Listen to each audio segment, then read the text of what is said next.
And we are excited to be here with you today because we're going to talk about your skin. And we have Dr. Porcia Love with us. Dr. Love is a dermatologist and a magnificent one too. Never Oh, hear thank anything you. but something good about you. Oh, wow, thank you. And we are going to start with a topic that we're all familiar with, and that is your skin and the sun. And even though our summer is over now, we're into fall. Yes, But that doesn't mean being aware of that sun is over. that's true.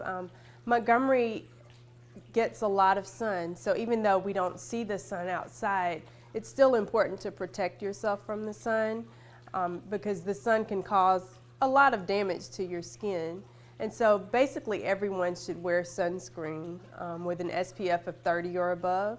Okay. And you want to wear it daily. A lot of times you can find it in your moisturizers, and that will help to protect you from some of the damaging effects from the sun.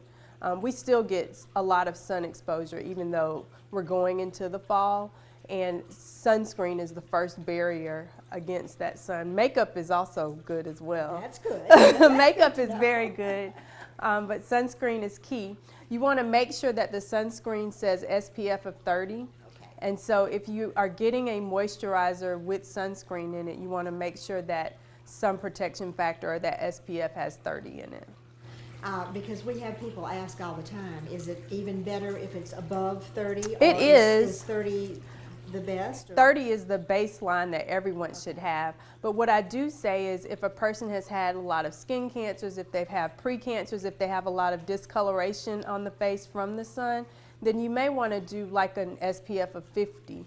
The studies have shown that once you go over an SPF of 50 though, there's little protection that changes after that. So if you do have a lot of sun damage, then I recommend an SPF of 50. And so that goes for people with the brown spots on the sun, from the sun. There's a condition called melasma where you can get, brown pigmentation. It's real common in women in the South. And they should wear a higher SPF sunscreen. And you can find those in moisturizers. And there are some moisturizers that you can purchase from doctors that have them as well.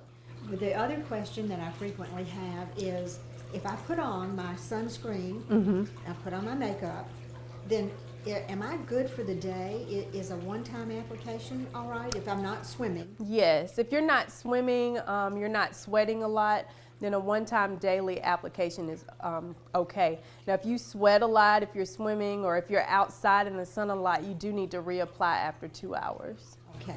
Because one of the things we talked about, or we were thinking about earlier, is this is football season. Right. So right. You're Exactly. out at football games. Yes. And you're out. A lot of those are daytime. Yes. You're sitting out there. You're in the sun. So you need to reapply at those games. Those stadiums, that sun. I know the sun in Bryant-Denny is intense. Yes.